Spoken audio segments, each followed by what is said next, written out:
Fala pessoal, começando mais uma aula de informática e começando a trabalhar agora um dos temas que é presente em todas as provas de Polícia Civil, de Polícia Federal, de PRF, de DPEM, de PMs, de tudo que é concurso público, de qualquer área, que é sistemas operacionais. Ó, eu não me lembro de questão nos últimos 5, 6 anos que não tenha caído o sistema operacional. PF 2014, PF 2018, PRF 2013, PRF 2019, DPEM 2015, 2013 e por aí vai. Porque o sistema operacional é o software que controla todos os outros. É o definidor da plataforma de trabalho. E sem sistema operacional não dá para trabalhar. Você não trabalha com Android ou com iOS no seu celular? Você não trabalha com Windows ou Linux no seu notebook? Então, na verdade, o sistema operacional ele é o único software obrigatório para que o usuário possa trabalhar no computador. Se eu não for programador, se eu não for um profissional de TI, eu só consigo trabalhar no computador com sistema operacional. Porque se eu não tiver sistema operacional, eu posso montar programação. E eu posso montar, por exemplo, firmwares. Agora, o sistema operacional ele se caracteriza por ser o único software obrigatório para o usuário poder trabalhar no computador. Então, vamos caracterizar sistemas operacionais. A aula de hoje é uma aula fundamental. Para você ter uma ideia, eu estava montando o quadro aqui e eu encontrei 7 questões que caíram ou na PF 2014, ou na PF 2018, ou na PRF 2019, para você ter uma ideia de como esses conceitos caem em prova. Então, nas aulas posteriores, eu vou trabalhar com você características do Windows, eu vou trabalhar com você características do Linux, mas em particular nessa aula, eu vou trabalhar conceitos básicos e interatividade entre Linux e Windows. O que é bem comum, né? Porque hoje em dia numa empresa, seja o Alphacom, seja a Coca-Cola, seja a Adidas, qualquer empresa, ela tem terminal. Ainda mais com Wi-Fi hoje em dia, né? Então é muito normal você ter um servidor, não importa se esse servidor é um Windows Server ou ele ser baseado num servidor Linux, e você tem clientes, computadores que servem como cliente, que operam ou Linux ou Windows. Isso é a coisa mais normal do mundo. Então, por esse motivo, por essa razão, que a interatividade entre sistemas operacionais é tão importante. Vamos lá, vem comigo. Começando pelo que é sistema operacional. O que é um sistema operacional? Ele tem 2 apelidos. O primeiro apelido do sistema operacional é que ele é um controlador coletivo. E por que o sistema operacional tem esse apelido, né? Porque ele é um controlador coletivo. Porque ele controla hardware e software. É ele que controla todos os hardwares sem exceção. É ele que controla todos os softwares sem exceção. Então ele é um controlador coletivo e ele é um definidor de plataforma. Qual é a sua plataforma? Minha plataforma é o Windows 10. Minha plataforma é o Windows 8. Minha plataforma é o Windows XP. Minha plataforma é Linux Kurumin. Então ele define a plataforma e é um controlador coletivo, hardware e software. Mas o que é um sistema operacional? Ele é apenas composto de 2 elementos. O kernel, que é o núcleo do sistema operacional, e os programas. O usuário comum não trabalha com kernel, não trabalha com o núcleo. Pode até trabalhar, eu vou explicar daqui a pouco. Mas o usuário comum, eu, você e todas as pessoas que usam computador de forma não técnica, utilizam os programas. O kernel, o núcleo do sistema operacional, ele tem 2 elementos. Ele tem as instruções básicas que fazem aquele programa ser um sistema operacional e ele tem comandos de texto. Meu irmão, cai comando de texto na CESP, você acredita? Os comandos de texto do Linux ou Windows, mas na hora certa a gente trabalha com isso. Eu só quero que nesse momento você saiba que o kernel é o núcleo, que tem esses 2 elementos, mas o que eu trabalho como usuário são os programas. E os programas, eles têm uma divisão. Eles são programas aplicativos ou utilitários. O que são os programas aplicativos? Os programas aplicativos são aqueles que atendem à necessidade do usuário. Necessidade de criar um texto, necessidade de trabalhar com planilha. Então, Excel, Edge, Word, todos são aplicativos. Atendem à necessidade do usuário executar uma aplicação. E o que são utilitários?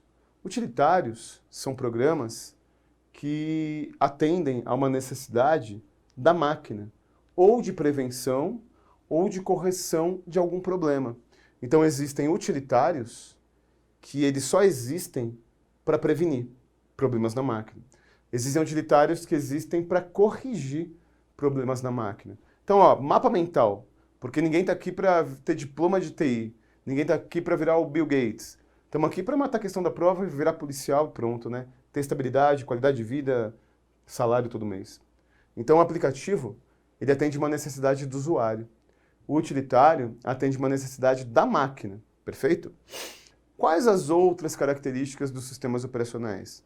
A grande polêmica da prova da PF 2018 para a gente dizer que o Windows 10 é monolítico. Por que foi polêmica essa questão? Porque ela dizia que o Windows e Linux são sistemas operacionais monolíticos. E essa polêmica se deu justamente porque a Microsoft, em nenhum momento oficialmente, utilizava esse termo. Ela utilizou até o XP, salvo engano, ou até o 7. Depois não utilizou mais. Então, se o desenvolvedor não diz, é um negócio meio arriscado, né? Mas não estamos aqui para discutir com a banca. Então, o que é ser monolítico? Tem um único núcleo de comandos, de envio de comandos para os programas. Então, o mono ele vem daí, né? Então, ele é um sistema monolítico. Depois, ele é um sistema multitarefas. E o que é ser um sistema multitarefas? Ele executa múltiplas tarefas de hardware e software. Você pode, por exemplo, trabalhar com computador executando vários programas ao mesmo tempo. E quando você trabalha com computador executando vários programas ao mesmo tempo, você tem uma multitarefa de execução. Cuidado, porque esse conceito, essa característica de multitarefas, é tanto múltiplas tarefas físicas quanto lógicas. Resumo da ópera, é tanto multitarefas de hardware quanto de software. Deu para entender? Então esses são os conceitos, essas são as definições. E finalmente, multiusuário. Você sabe que multiusuário tem um problema, né? Porque existe uma definição técnica, que é correta, mas existe uma definição que é para o usuário. E a CESP e as demais bancas organizadoras abordam tanto a definição técnica quanto a genérica, digamos assim. Qual é a definição técnica de multiusuário? É eu ter múltiplos terminais.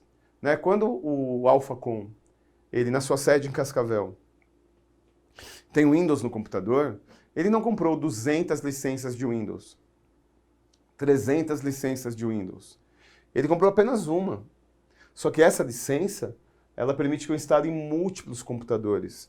Então, o conceito de multitarefas técnico é o conceito em que eu posso ter uma distribuição, uma cópia, para múltiplos terminais.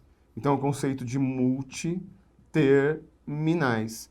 Agora, o conceito, digamos, genérico, é o conceito de que multiusuário é você ter múltiplas contas de usuário. E aí, pode ser, tudo bem, quando eu for trabalhar em particular Windows e Linux com você, eu vou explicar a diferença de contas de usuários do Linux para o Windows. O Linux, por exemplo, tem a conta raiz, né? Tem um administrador raiz, o Windows não tem, mas pode ser também o conceito de contas de usuários. As duas definições são aceitas. Em prova, as duas definições, perfeito. Contas de usuários. Mas, Rezendão, eu estudei TI, eu aprendi que multiusuário é multiterminal. Tudo bem, mas o problema é que para a prova você tem que adaptar. Você tem que varzear às vezes. Você tem que flexibilizar. Porque senão você tem o vício do especialista. Você erra a questão por saber demais. E aí não dá, né, meu chapa? Então vamos lá. Vamos continuar agora com o conceito de inicialização. O boot, né, ou a inicialização, então a CESP gosta sempre de utilizar o termo original. O boot ou inicialização, ele se dá quando eu genericamente digo subir o sistema operacional. Liguei o computador, lembra das aulas anteriores? Liguei o computador, rodou a BIOS, o POST, o setup, elementos que estão lá no hardware de baixo nível, e aí sobe o sistema operacional. Eu posso ter dois sistemas operacionais na minha máquina? Posso. Eu posso ter dois Windows, inclusive. Muita gente não sabe disso. Eu posso ter o Windows 10 e o Windows 7. Qual que é a lógica de eu ter no mesmo computador uma versão mais antiga do mesmo sistema operacional? Deixa eu contar uma coisa. Eu era servidor público, né? Exonerei por uma opção de vida. E na Secretaria de Educação de São Paulo, tinha um programa para fazer demanda de vaga na creche. Então lá tinha as vagas nas 6, né, centros de educação infantil, e o software que organizava a demanda era ótimo, todo mundo gostava dele. Mas ele só existia e só rodava bem no Windows 7. O desenvolvedor, ele faliu. E ele não criou uma versão para o Windows. Era tão bom que ele faliu. Mas sei lá, às vezes acontece, né? Então o cara faliu e ele não criou uma versão para o Windows 8. Ele não criou uma versão para o Windows 10. Então todos os computadores dessa secretaria que trabalhavam com demanda de creche tinham o Windows 10 para rodar os programas mais recentes e o Windows 7 para rodar só esse programa. E eu posso também ter o Windows e Linux, que é o mais comum, né? Na verdade, as pessoas têm 2 sistemas operacionais. Não é possível rodar os 2 sistemas operacionais de forma concomitante. Eu não posso rodar os 2 ao mesmo tempo. E por que eu não posso rodar os 2 ao mesmo tempo? Porque o sistema operacional, pensa comigo, tem lógica, né? O sistema operacional define a plataforma de trabalho. Se o sistema operacional define a plataforma de trabalho, eu não posso ter 2 ao mesmo tempo. Então, o que é o recurso Dual Boot? O recurso Dual Boot permite que eu escolha entre um ou outro sistema operacional qual vai bootar, qual vai inicializar. Deu para entender? Então, esse é o conceito do Dual Boot. Esse é o conceito de eu rodar 2 sistemas ao mesmo tempo. Não ao mesmo tempo, né? Ou um ou outro. Na prática funciona assim. Eu tenho o Linux e o Windows. Aí eu liguei o computador. Aí aparece o recurso Dual Boot. Aí eu escolho ou Windows ou Linux. Nunca os 2 ao mesmo tempo. Quando eu inicializo, é tudo automático, não é? Não é assim no seu computador? Já configura a impressora, já configura a internet, já configura redes. Mas e se eu quiser interromper essa inicialização? E se eu não quiser inicializar automaticamente? E se eu quiser fazer um passo a passo? No Windows, eu dou F8. Então o F8, ele interrompe a inicialização e ele me dá opções de boot.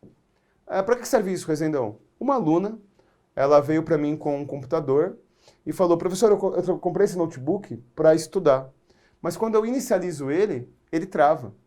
E aí era novo o computador, né? E aí eu vi que ela instalou um monte de programa, um monte de joguinho e tal. E um desses programas, assim que o Windows inicializava, ele inicializava automaticamente e travava o computador. Não dava nem para entrar no painel de controle, nem em gerenciamento de tarefas, em lugar nenhum. Né? Para os mais avançados aí, não dava para entrar nem no MS-config, para você ter uma ideia. Então o que eu fiz? Eu reinicializei o computador, dei F8, fiz um passo a passo, tirei a inicialização desse programa para subir o Windows. Então o resumo da ópera é, qual é a tecla de atalho que no Windows permite entrar em opções de boot, opções de inicialização? O bom e velho F8. E no Linux? Você é antigão de concurso público? Você prestou PF em 2014, agente da Polícia Federal? Então, em 2014, estreou na CESP-UNB o Grub e o Lilo. Parece mais desenho da Disney, né, esses nomes.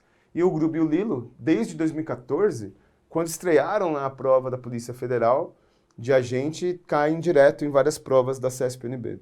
Então, no Linux, Grub e Lilo são programas que cumprem a mesma função do F8 do Windows. São programas que permitem eu ter opções de boot. Perfeito? Agora eu vou trabalhar com você o que eu considero o principal tema da aula de hoje. Tudo é importante, as características são importantes, né? Monolítico caiu para a gente em 2018, por exemplo, para ficar só num exemplo. Mas o tema que eu vou trabalhar agora é o mais relevante, que são os sistemas de arquivos. O que são sistemas de arquivos?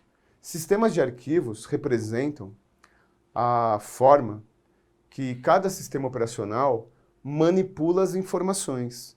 Representam a forma que cada sistema operacional lida com as informações. Então, na verdade, o sistema de arquivos, ele determina como o programa conversa com os arquivos. E o Windows, ao longo da sua história, teve vários sistemas de arquivos. Desde o Windows 1.0, 2.0, 3.1, 3.11, 95, 98, por aí vai. Então, por que ao longo da história, sei lá, dos últimos 40 anos, a Microsoft teve vários sistemas de arquivos para o Windows? Porque os arquivos foram ficando mais complexos. Os arquivos foram ficando cada vez mais detalhistas, detalhados. Então eu preciso de sistemas de arquivos maiores, mais robustos, para trabalhar arquivos mais complexos. Então, ó, só para a gente se entender, o FAT16 ele é muito antigo. Ele é dos Windows primários. E se aparecer na sua prova é só a alternativa errada. O FAT32 é do Windows XP. Só que tem um detalhe. Ele também é o sistema de arquivos dos pendrives. E ele tem uma limitação. Como está aí no seu material, ele só consegue executar arquivos de até 4 GB. Tome cuidado com o que eu estou dizendo. Ele consegue armazenar arquivos de qualquer tamanho. Se eu tiver um pendrive de 128 GB, eu posso armazenar o que eu quiser de qualquer tamanho, mas eu só executo arquivos de até 4 GB. Já aconteceu com você de conectar o seu pendrive numa Smart TV ou no seu notebook e alguns filmes rodam, outros não? Alguns episódios de série rodam, outros não? Por que alguns arquivos rodam e outros não? Porque tudo aquilo que for maior do que 4 GB, o FAT32 não consegue ler. E é por isso que o atual sistema de arquivos da Microsoft é o NTFS. Então, se na tua prova aparecer sistema de arquivo padrão atual do Windows 7, do Windows 8, do Windows 10, é o NTFS. Tudo bem? É o padrão. Agora, a Microsoft já está preparando um novo sistema de arquivos. Esse novo sistema de arquivos surgiu no Windows 8 e, na verdade, a CESP, ela não detalha nos editais últimos, né, PF, PRF, por exemplo, qual é a versão do Windows. Então, em tese, pode cair qualquer Windows. Mas, via de regra, tem caído o Windows 10. Então, o RFS, ele só não existe para o Windows 7, porque ele foi criado, ele foi desenvolvido, ele foi lançado no Windows 8. Ele é completamente compatível com o NTFS. Tudo que eu faço no NTFS eu leio aqui e vice-versa. Só que ele é mais resiliente. Você é uma pessoa resiliente? Não, eu sou sujeito homem. Pelo amor de Deus, né? Não tem nada a ver uma coisa com a outra. Na verdade, RFS é quando eu sou resiliente. E ser resiliente é aguentar pressão, aguentar tensão e não mudar a minha característica. Então, todo mundo sofre pressão na vida, né? E quem presta concurso sofre pressão familiar. Eu tenho certeza que você tem algum familiar que enche o saco dizendo que não adianta estudar para concurso, que não vale a pena. E você mantém a sua resiliência, você mantém sua firmeza e continua estudando. Então é apenas um desenvolvimento do NTFS mais resiliente, capaz de manipular arquivos mais complexos sem fazer com que esses arquivos percam a sua característica original. Deu para entender? Então esse aqui é alternativo e esse aqui é padrão, beleza? Qual o problema? O problema é que o Linux tem outros sistemas de arquivos. O Linux tem outras formas de manipular a informação. Então o Linux ele tem o WEST2 e o WEST3. Exemplos que podem aparecer na sua prova. O Razer FS, que é um importante sistema de arquivos. O RFS, o NFS, são todos sistemas Linux. Bom, qual o problema? Eu acabei de dizer para você que sistemas de arquivos representam a forma que cada sistema operacional manipula as informações. Então, se o sistema de arquivos representa a forma que cada sistema operacional manipula as informações, eu não tenho aqui compatibilidade. É a mesma coisa que uma pessoa que fala mandarim tentar se comunicar com uma pessoa que fala francês. Você já tentou comer alguém ou ser comido por alguém que fala outra língua sem você conseguir falar outra língua? Às vezes nem precisa, né? Mas, se você tiver que trocar uma ideia, como que você faz? Linguagem dos sinais? O corpo fala? Às vezes pode falar. Mas como que você conversa com uma pessoa que fala outra língua? Através de um tradutor. E aqui eu preciso de um tradutor para o Linux conversar com o Windows, já que os sistemas de arquivos são diferentes. E na informática, o tradutor chama-se emulador. Mas eu baixei o emulador do Atari. Você é velho. Eu baixei o emulador do Master System, do PlayStation. É isso mesmo. Por que esses programinhas, para você jogar o game do videogame no computador, chamam um emulador?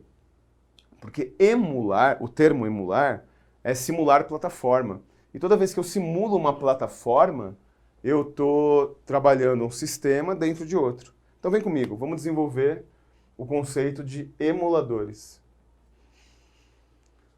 Emuladores, simuladores de plataforma. Ah, mas eu li que na verdade o Linux vai ficar dentro do Windows agora. Então, na verdade não tem nada a ver com a regra oficial, isso é um boato. Na verdade, oficialmente, o Windows 10, o Windows 7, vamos pegar aqui o exemplo do Windows 10. Não tem nenhum emulador nativo que possa conversar com Linux. Então, se eu precisar conversar entre dois computadores, um com Linux e outro com Windows, como que eu faço? Se o sistema de arquivos é diferente, se a linguagem é diferente, se um fala mandarim e o outro fala português. Eu preciso de um emulador. E o PuTTY não é nativo do Windows. Eu preciso instalar ele.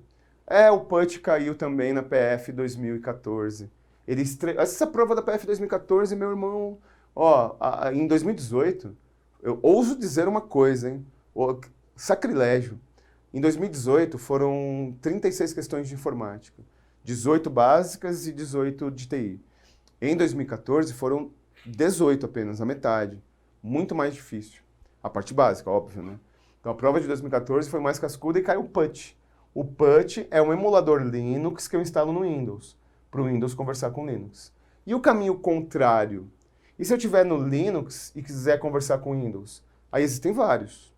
O Samba, tem esse nome mesmo, o QEMU e o X-Window, sem S.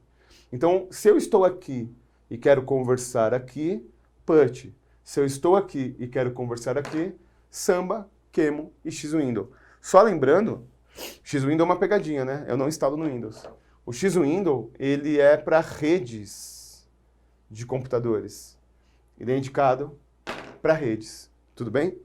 O último tópico antes das questões é o modo de trabalho. Qual é o modo de trabalho de um sistema operacional? Existem na informática dois modos de trabalho. O modo texto, tela preta e comandos de texto, e o modo gráfico. É isso que você está vendo aí na sua frente agora, a minha aula. Iconezinhos, janelas, coloridinhas. Então vem comigo. Olha, o modo shell, ele é baseado em comandos de texto.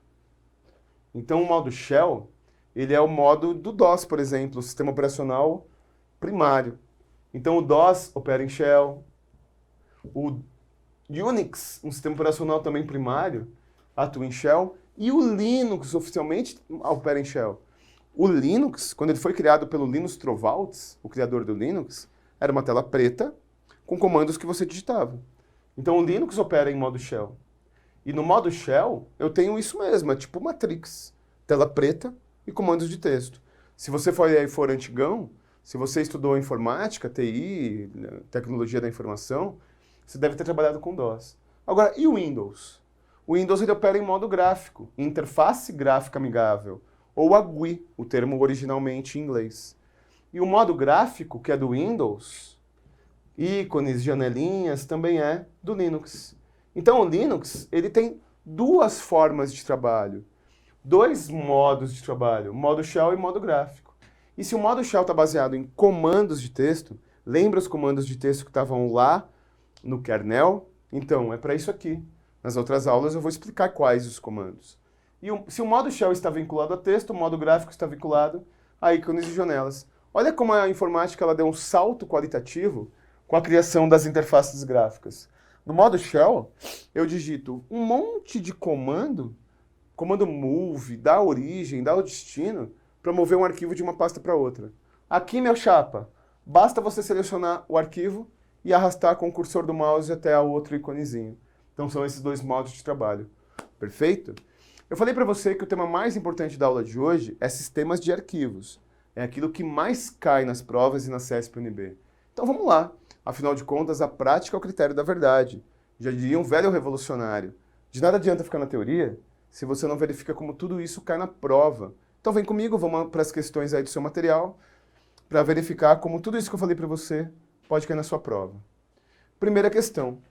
Para se fazer a restauração de dados de uma cópia de segurança de arquivos que se encontram em volume NTFS, é recomendável utilizar volume NTFS.